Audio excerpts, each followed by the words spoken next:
तो बच्चों अब हम आ चुके हैं सबसे आखिरी सवाल की तरफ, क्वेश्चन नंबर 6 का पार्ट बी, और ये कितने नंबर का है खैर उस पर बाद में आएंगे। ये रहा वो ऑब्जेक्ट जिसके कि आपको प्रोजेक्शंस बनाने हैं। ऐसी कंडीशन में नहीं बनाना है, कंडीशन मैं बताता हूँ। तो एक काम करते हैं, सवाल को सबसे पहले हम जाके पढ़ते हैं और फिर समझते हैं कि इसमें क्या दिया हुआ है। ठीक है, हाँ एक काम करो, इसको यहाँ पे जाओ, और कहाँ गया सवाल, ये। तो सर ये है 7 मार्क्स के लिए। ठीक है, सवाल के लिए मैं सीधा स्लाइड में लेके चलता हूँ, वहीं पे पढ़ते हैं।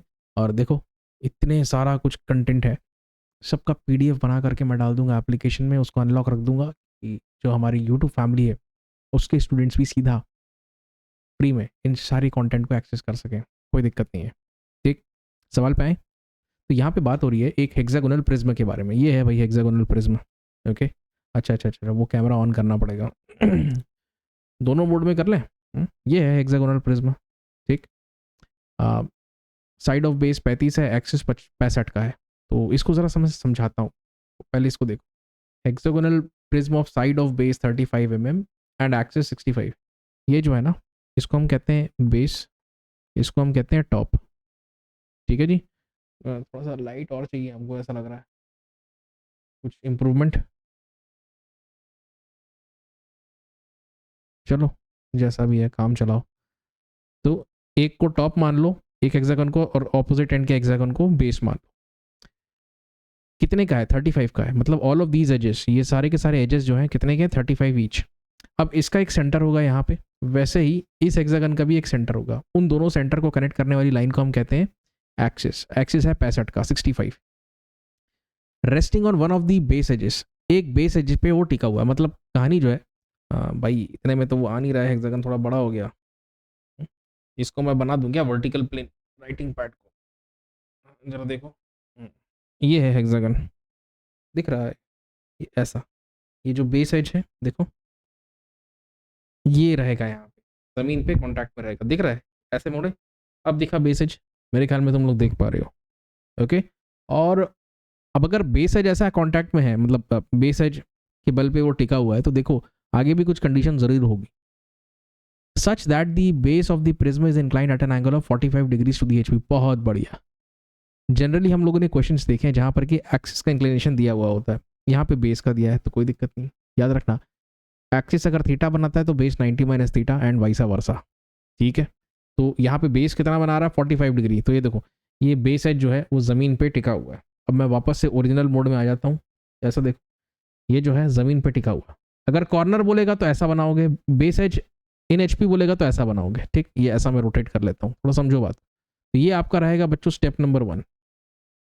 बना लोगे? हाँ सर, ये स्टेप नंबर 1 हो जाएगा। फ़ोन को और दूर रख सकते हैं, 1 मिनट, यहाँ पे ले आते हैं और अपन क्या करते हैं, ऑब्जेक्ट को थोड़ा सामने ले आता हूँ।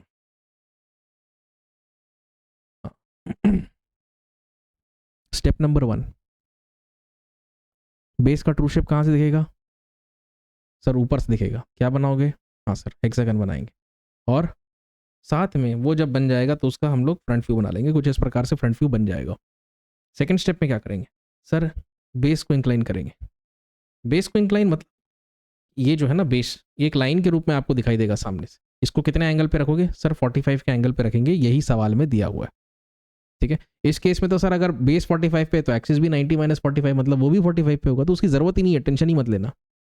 ठीक, इस कंडीशन में आपको क्या बनाना है? इसका फ्रंट व्यू बनाना है और टॉप व्यू बनाना है। तो फ्रंट व्यू तो सर हम रिक्रिएट कर लेंगे स्टेप नंबर 1 से, टॉप व्यू के लिए मेहनत करनी पड़ेगी। और टॉप व्यू अल्टीमेटली ऐसा दिखाई देगा।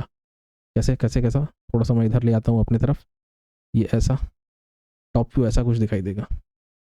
हाँ ऐसा, वो परफेक्ट पिक्चर आ जाएगा भाई, तुम टेंशन मत लो, परफेक्ट ड्राइंग अपन बना लेंगे, कोई दिक्कत नहीं है। टॉप व्यू कुछ इस प्रकार से बनेगा। ठीक है, मेरे ख्याल में काफ़ी समझाना हो गया। अब आसपास के तुमको नज़ारे दिखा दे मेरे रूम के। ठीक है। चलो मैं मुद्दे पे आता हूँ, क्वेश्चन नंबर 6B। ठीक है, यही है भाई वो कैमरा, सब जुगाड़ है अपना। हम्म, कम से कम पैसों में कैसे व्यवस्था बना ली जाए, सारा जुगाड़ है अपने पास। चलो कैमरे को ऑन रहने देता हूँ मैं। ये रहा राइटिंग पैड अपना। हाँ जी,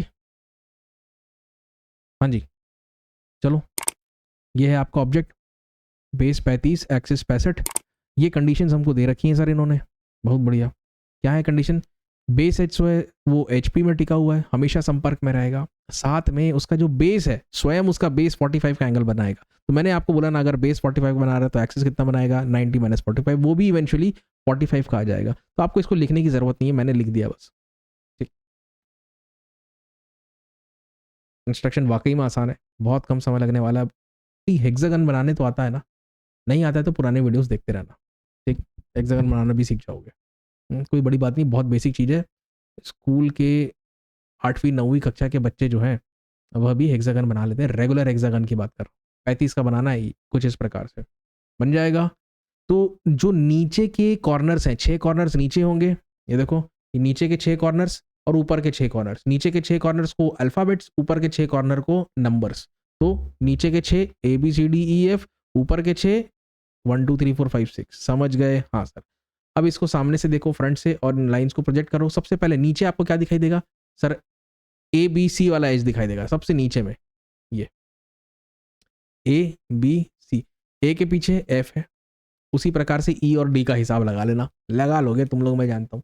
अब इसकी ऊंचाई कितनी है सर, ये 65 का है, कितना, 65, 65 दे दो हाइट, और ऊपर क्या है 1 2 3 4 5 6, तो 1 और उसके पीछे 6, 2 और उसके पीछे 5, 3 और उसके पीछे 4, ये लिख दिया मैंने एक बार में, हो गया सर। अब करें आगे, हाँ काम करते हैं। अब देखो मैंने यहाँ पे एक पॉइंट लगाया, क्या करने के लिए सर, अब हमें इसको इंक्लाइन करना है, आपको यहाँ से यहाँ इसको कॉपी पेस्ट करना है, लेकिन रोटेशन के साथ। तो यहाँ पे जो एंगल होगा ना, ये एंगल होगा, इस बेस को, ये जो बेस है इसको 45 के एंगल पे, ये 45 के एंगल पे यहाँ पे फिर से बनाना है, ठीक। इतना आर्क ले लेना, फिर यहाँ पे रख के कट कर देना, फिर एक और आर्क लेना, फिर यहाँ पे रख के कट कर देना, ये सारे पॉइंट्स मिल जाएंगे भाई। अब ड्राफ्टर की मदद से, ड्राफ्टर का एक स्केल आप जमा लो इस लाइन के अलॉन्ग, तो दूसरा स्केल जो है बिल्कुल इसके परपेंडिकुलर हो जाएगा, फिर यहाँ से लाइन खींच लेना, फिर यहाँ से लाइन खींच लेना, और यहाँ से भी लाइन खींच लेना, खत्म। खत्म करो इसको, ऊपर से देखो, लाइंस को नीचे लाओ, लाइंस को राइट में जाओ, जो इंटरसेक्शन हुआ देख लो, इस लाइन के अलॉन्ग 1 और 6 आएगा। एग्जैक्ट लोकेशन 6 का कहाँ पे आएगा, तो सर यहाँ पे आएगा। 1 का कहाँ पे आएगा, ये देखो 1 यहाँ पे मिलेगा।